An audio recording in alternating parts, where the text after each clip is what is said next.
counted the number of hours in a day that you spend sitting? Let's say a minimum of 8 hours at work, 2 hours watching television at home, and that makes it 10 hours a day, 70 hours a week, 300 hours a month, and 3,600 hours a year. Now you may not have calculated this either, but there are a total of 8,640 hours in a year, out of which we spend 3,600 hours sitting. But can something that looks as harmless as sitting be bad for you? The answer is a big yes. Prolonged hours of sitting can kill you even if you get exercise every day. We'll explore just how in this special edition of Living It Up. A recent study in the journal Diabetologica analyzed more than 7 lakh people and found that sitting for long periods increases their risk of diabetes, heart disease and deaths. Another study from the University of Sydney found that sitting down for 11 hours or more per day increases your chance of dying within 3 years, whether you exercise or not. Now that may be a bit of a stretch, but experts in India, like Dr. Chahat, are saying it's time to stand up to the sitting epidemic. 90% of our time they are spending on sitting. Everybody is aiming at a good office, a lavish chair, a good couch, but they are not realizing that sitting is actually killing them.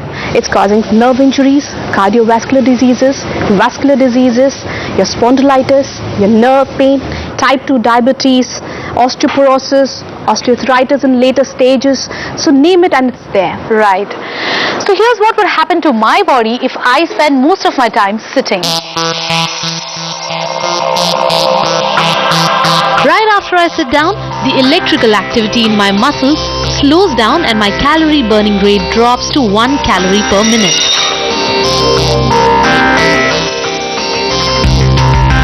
Within 5 days, an enzyme in my body that converts bad cholesterol into good drops by 95%. This means my muscles will not utilize the fat and my blood sugar levels can go up, putting me at risk for weight gain. After just 2 weeks, my muscles will weaken. This makes stairs harder to climb and walks harder to take.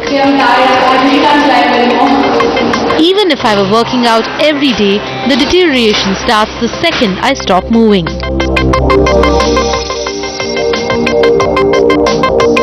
After a year, I'm at risk for both insulin resistance and high cholesterol.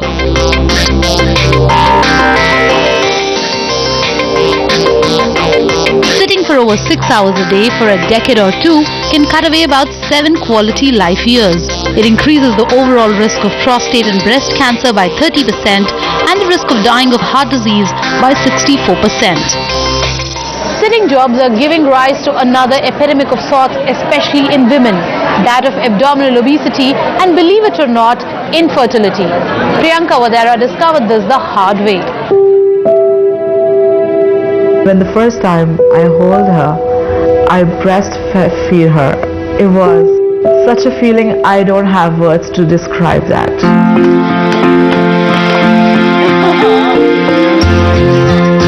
Now my life is all surrounded with her, running after her.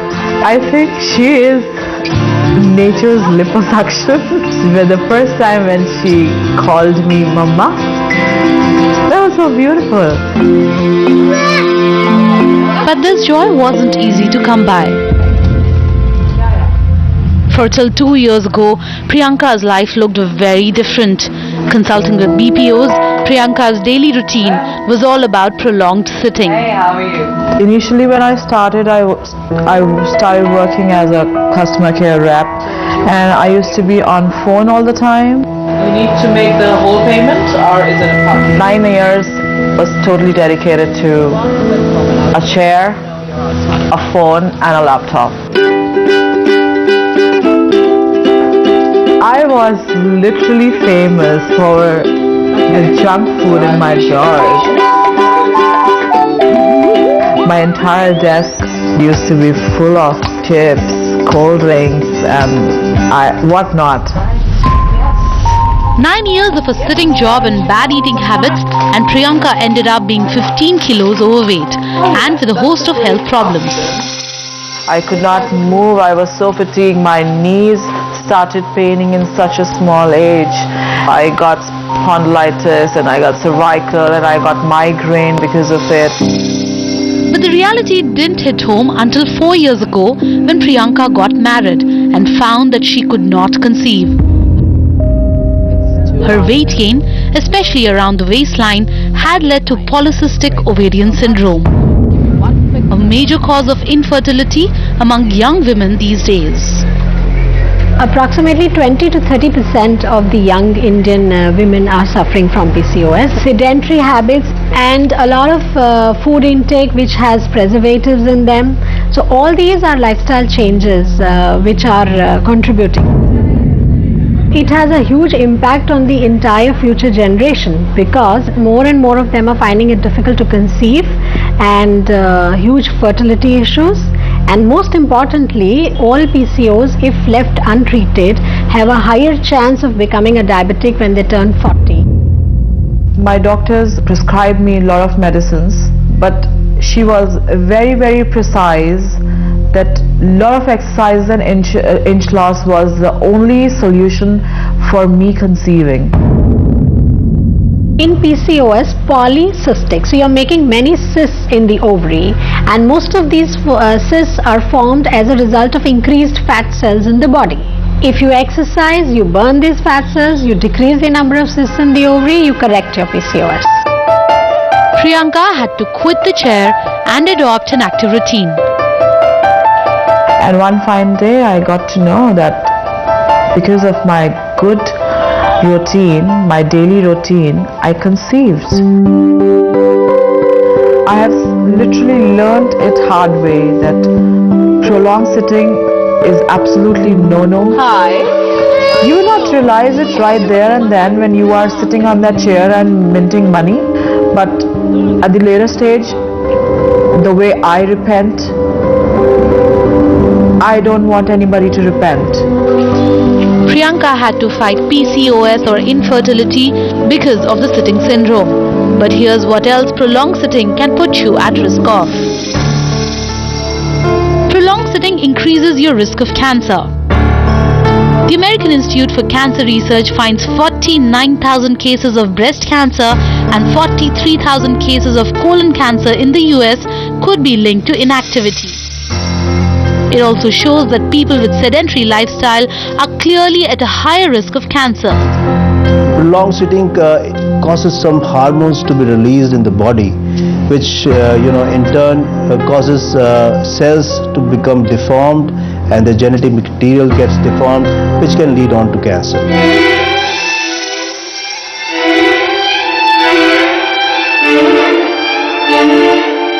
Prolonged sitting promotes osteoporosis, especially in women. That is because prolonged sitting promotes demineralization of bones.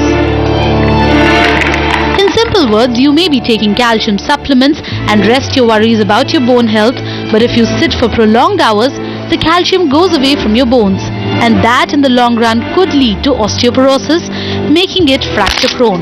Remember, 1 in 3 urban Indian postmenopausal women have osteoporosis. Bone is actually a living tissue which is undergoing remodeling. When we exercise regularly, we are actually stimulating the bone remodeling cycles by stimulating various hormones that work at that level. And therefore what happens is that we increase bone formation more than we increase bone loss.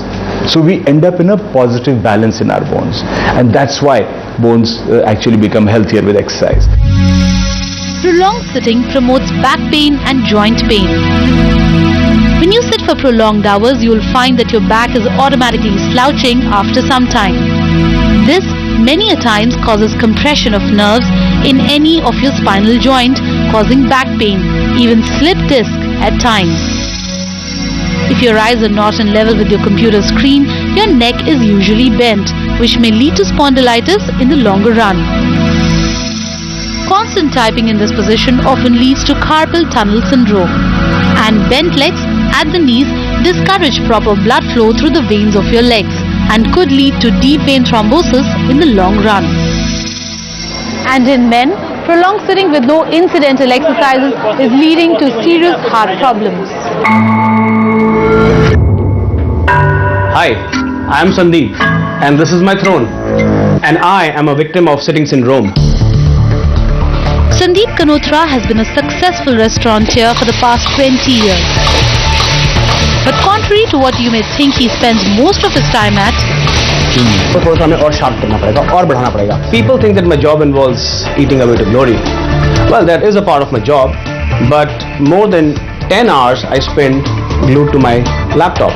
I do a lot of planning for my restaurants, I do a lot of designing for my restaurants, and that involves a lot of sitting in the office and working from the office. But despite the sedentary, stressful lifestyle, Sandeep still loved it all. Until his first heart attack at the age of 40. The doctors found he had 100% blocked artery. Almost a miracle save, he went through angioplasty and survived.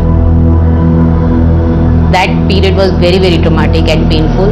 And when Sandeep saw my plight actually, then he decided that he has to take care of himself, because he has to take care because of us. I had to change my lifestyle after that. I did a U-turn. I changed my eating habits. I didn't eat out anymore. I had home cooked food. I started going for evening walks. But despite that, the next year, Sandeep had another heart attack. This time, the doctors found another artery that was blocked up to 80%, which was ignored the first time. A second angioplasty and 2 stents followed. I got a real shock, and I asked my doctor. I said, I'm doing everything which is perfect, which is what you told me, and how could this happen to me again? And he said, dude, you didn't listen to me when I told you have to leave your chair. The missing culprit was Sandeep's sitting hours. That's right, the 8 to 10 hours spent in a sitting position, mostly working on his laptop, were slowly killing him. When you're sedentary for a very long period of time, your heart is at its lowest activity level. Since the body muscles and legs and arms are not moving, so the return of impure blood from the remaining part of the body is also reduced. So there is stagnation of impure blood, low oxygen level in the remaining muscles of the body, leading to decreased functioning of most of the vital organs. Research says that those who work out on treadmill for 30 minutes or exercise physically are only active for 3% of the day. Half an hour of gymming burns only about 200 to 400 calories depending on the exercises. What is the solution, you will ask? My job needs me to be at my desk on a chair? The answer is incidental exercises like getting up for a cup of coffee, walking while you talk on the phone, or taking the stairs, or parking your car farther away in the parking lot. This way you keep up your metabolism rate high and burn nearly 1,000 calories without even realizing it. I now tell my friends that it's okay to work for the chair, but it's much more important to work off the chair.